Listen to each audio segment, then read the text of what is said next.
جی آپ کے سوال اور ہمارے جواب تو پوچھیں. السلام علیکم. طلعت صاحب عبید الرحمان کراچی سے. اچھا میرا کوشچن ابھی یہ تھا جو فرح خان صاحبہ یا فرح گوگی صاحبہ جو بھی ہیں ان کے متعلق جو ان کی ابھی پراپرٹی کی ڈیٹیل ساری میڈیا پہ آئی ہیں اور آپ نے بھی اس پہ اسکیچ کیا ہے، تو یہ تو کیا ہم اس کو اسی تناظر میں لے سکتے ہیں جیسے یہ پہلے نواز شریف اور یہ شریف خاندان کے یا زرداری خاندان کی بلا کے صحافیوں کو فائلیں دکھاتے تھے اور کہتے تھے جی یہ دیکھو یہ چور ہے ملک لوٹ کے کھا گئے، تو یہ کیا اسی تناظر میں ہیں یا یہ ڈیفرنٹ ہے؟ اور ساتھ پھر جو آپ نے ان کے استعارے یوز کیے ہیں جو گامے مامے اور یہ سب، تو میں تو کہتا ہوں سر پہلے سب سے پہلے ماموں پہ ہاتھ ڈالنا چاہیے، کیونکہ فائلیں تو اگر یہاں سے پھر آئے ہیں تو یہ تو پھر ان کے مامے نہیں تو پھر دوسرے مامے ان میں انوالو ہوں گے، انہوں نے پھر فائلیں نکال کے دکھائی ہیں، تو کائنڈلی اس پہ بتائیے گا ضرور. دیکھیں آپ کا جو ڈاؤٹ ہے وہ بالکل درست ہے، کیونکہ پاکستان کے اندر یہ اتنی مرتبہ ہو چکا ہے کہ جب واقعتاً ہوتا ہے تو پھر خیال ہوتا ہے کہ یہ سچ میں یہ بھی جھوٹ ہے. وہ یاد ہے نا بچپن میں ہم پڑھتے ہوتے تھے شیر آیا شیر آیا شیر آیا، اور جب محلے والے بار بار جاتے رہے اس بچے کے پاس، وہ کہتا تھا میں تو آپ کے ساتھ مذاق کر رہا ہوں، پھر ایک دن واقعی شیر آ گیا اور محلہ والا پھر آئے نہیں، یعنی محلے والے نے یقین نہیں کیا تو شیر بچے کو کھا گیا.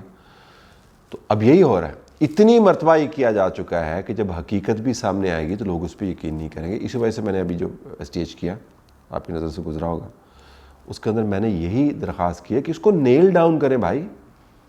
یہ environment shipping, psychological warfare, 5th generation, 6th generation, 7th generation, کوئی اس کی منطق نہیں، کیونکہ اتنی مرتبہ یہ کارتوس استعمال ہو چکے ہیں کہ جب صحیح معنوں میں استعمال ہوں گے تب بھی لوگ کہیں گے جی ہمیں پٹاخے مار دے پہ ہونا تو ہے کچھ نہیں.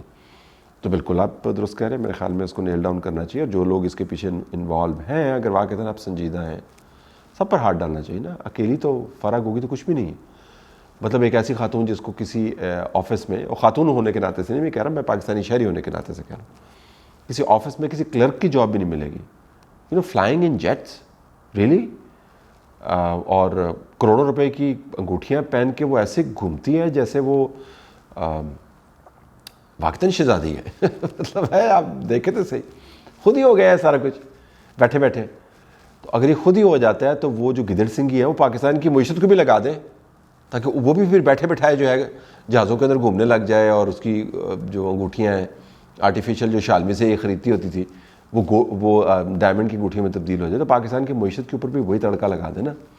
میں بالکل آپ سے اتفاق کرتا ہوں. سر میرا کویشچن آپ سے یہ ہے، یہ جو نواز شریف کو جس طریقے سے لایا جا رہا ہے انہیں تو دیکھ کے مجھے سر وہی 2014 سے لے کے 2018 والی وہ عمرانی تجربات اور وہ ساری وہی لگ رہا ہے سر. یہ تو وہی بات ہو رہی ہے جیسے چمیلی کے پھول پہلے سردی میں کھل رہے تھے تو ابھی گرمی میں کھل رہے ہیں، سیاسی کردار وہی ہے، خالی شکلیں تبدیل ہو رہی ہیں. تو سر یہ کب تک عوام کو اس طرح بیوقوف بنایا جائے گا؟ یہ کون لوگ ہیں اور کیوں کرتے ہیں اس طرح؟ آپ تھوڑا سا اس پہ اپنے جواب دیجیے گا. دیکھیں یہ پرسیپشن بڑا گہرا ہے، اور میرے خیال میں آج میں یا کل ڈان میں خبر بھی پڑھ رہا تھا جس کے اندر بتایا گیا کہ یہ لاڈلا ہونے والا جو الزام ہے نواز شریف کو بھاتا نہیں ہے، اور انہوں نے منشور بنانے والی جو کمیٹی ہے اس کو کہا ہے کہ اس کے اندر آپ نے تحریر ایسے کرنی ہے کہ اس قسم کا کوئی امپریشن نہ آئے. لیکن میں سوال پلٹاتا ہوں کہ نواز شریف کو کیسے لایا جا رہا ہے؟ مطلب نواز شریف کو کیا صحیح بھیجا گیا تھا؟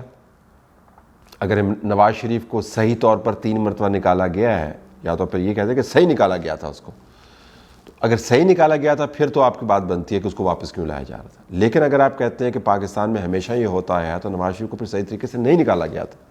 اگر صحیح طریقے سے نہیں نکالا گیا تو نواز شریف کے واپس آنے میں آپ کو اچنبھا یا حیرت کیا ہے؟ یعنی اگر نواز شریف کے لیے رستے کھلتے ہیں تو اس وجہ سے کیا کھل رہے ہیں کہ اس کو کوئی لایا جا رہا ہے، اس وجہ سے کھل رہے ہیں کہ کسی کو احساس ہو گیا کہ عمرانی تجربہ ناکام ہو گیا؟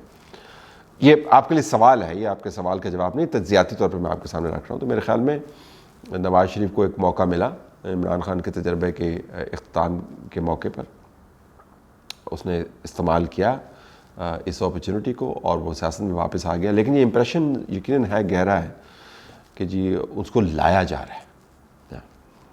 اسلام طلعت صاحب، میرا سوال یہ ہے کہ میں کچھ بلاگس وغیرہ سے یہ تجزیہ کروں کہ سنتی رہتی ہوں جو صحافی آج کل ہیں، ان لوگوں نے پہلے ہمیں بتایا تھا کہ یہ پہلے نواز شریف کے ساتھ ناانصافی ہوئی ہے، نواز شریف کے ساتھ صحیح نہیں ہوا، حکومت گرا دی گئی ہے، قانون نے صحیح نہیں کیا، انصاف نہیں ہوا۔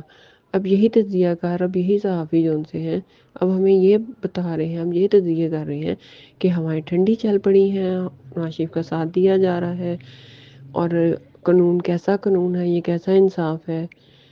تو کائنڈلی آپ بتا سکتے ہیں کہ انصاف نواز شریف کے ساتھ انصاف پہلے ہوا تھا کہ اب ہو رہا ہے؟ اب مجھے نہیں پتا تھا کہ آپ کا یہ سوال ہے، میں نے تو پچھلے جواب میں ایگزیکٹلی یہی بات کی ہے، اور آپ درست فرما رہے ہیں کہ اس وقت بہت سارے لوگ کہہ رہے تھے جی زیادتی ہوئی ہے، اس سے پہلے بھی کہہ رہے تھے زیادتی ہوئی ہے۔ اسٹیبلشمنٹ جب انہوں نے کہا تھا میں نے ڈکٹیشن نہیں لینی تو ان کو نکال دیا گیا، پھر ان کو ایک مطلب پھر نکال دیا گیا، پھر پاناما کے اوپر دوبارہ سے نکال دیا گیا، تیسری مرتبہ نکال دیا گیا، اور پھر ان کو ایگزائل کر دیا گیا، سب کچھ اسٹیبلشمنٹ نے کیا۔ اور اب جب وہ واپس آ رہے ہیں تو کہہ رہے ہیں جی کہ نہیں دراصل یہ ان کو اس طرح واپس نہیں آنا چاہیے۔ تو پھر کس طرح واپس آنا چاہیے نواز شریف کو؟ یہ سمجھ نہیں آتی کہ واپس آ کے وہ پھانسی گھاٹ میں سے ہو کے واپس آئیں تو پھر آپ کو پتہ چلے گا کہ وہ ٹھیک ہو گئے۔ یہ وہی مینٹیلٹی ہے جو مرحومہ کلثوم نواز کے بارے میں کہتی رہی کہ جی اس کو کوئی بیماری نہیں ہے، ہمیں ڈرامے کرتے ہیں، اور پھر جب وہ اللہ کو پیاری ہوگی تو پھر کہا جی ہاں اب ہمیں یقین آ گیا کہ اس کو واقعتاً ایک جان لیوا بیماری تھی۔ تو جب تک نواز شریف پھانسی پہ نہیں چڑھے گا تب تک یقین نہیں آئے گا کہ نواز شریف غلط طریقے سے گیا، یعنی بینظیر بھٹو کی والا جب انجام ہوگا تبھی ہم نے یہ ماننا ہے کہ نواز شریف کے ساتھ زیادتی ہوئی ہے۔ ذوالفقار علی بھٹو والا انجام ہوگا تو اب ہمیں ماننا ہے، یا اس کو کوئی اور طریقہ بھی ہے۔ میں بالکل وہی جواب میں نے دیا آپ کے سوال سے پہلے۔ السلام علیکم طلعت صاحب، کوئک کویشچن، یہ جو ہوا چلی ہوئی ہے کہ لوگ جب آتے ہیں تو ان سے پریس کانفرنس کرائی جاتی ہے یا انٹرویو کرایا جاتا ہے، تو جسٹ چیکنگ کہ اگر حالات ایسے ہو جائیں کہ عمران خان کو بھی بولا جائے کہ آپ کسی صحافی کو انٹرویو دیں، تو کیا آپ ان سے انٹرویو لینا پسند کریں گے؟ میں تو جب وہ طاقت میں تھے تب سے ان کے ساتھ انٹرویو لینے کا متلاشی ہوں۔ میں بالکل ان سے انٹرویو کروں گا، اور میں تو اب تو خیر ممکن نہیں ہے، وہ امکان ہی نہیں ہے کہ وہ پرائم منسٹر ہوں تو میں ان کے انٹرویو کروں۔ اور میں دوبارہ دہرا دوں، میں نے اس وقت بھی کہا تھا کہ میں جب وہ پرائم منسٹر تھے تو میں چاہتا تھا کہ وہ ایک ہمیں انٹرویو دیں اور پنڈال کے اندر کوئی 8-10 ہزار ان کی پارٹی کے ممبر بیٹھے ہوں، ہمارا کوئی بندہ نہیں ہو اس کے اندر، اور 10-15 کیمرے لگے ہوئے ہوں، ان کو شوق ہے کیمروں کے سامنے آنے کا، اور سارے ہال کے اندر صرف میری پروڈکشن کی ٹیم ہو اور کوئی نہیں ہو، اور ساری دنیا کے سامنے انٹرویو لائیو براڈ کاسٹ کریں۔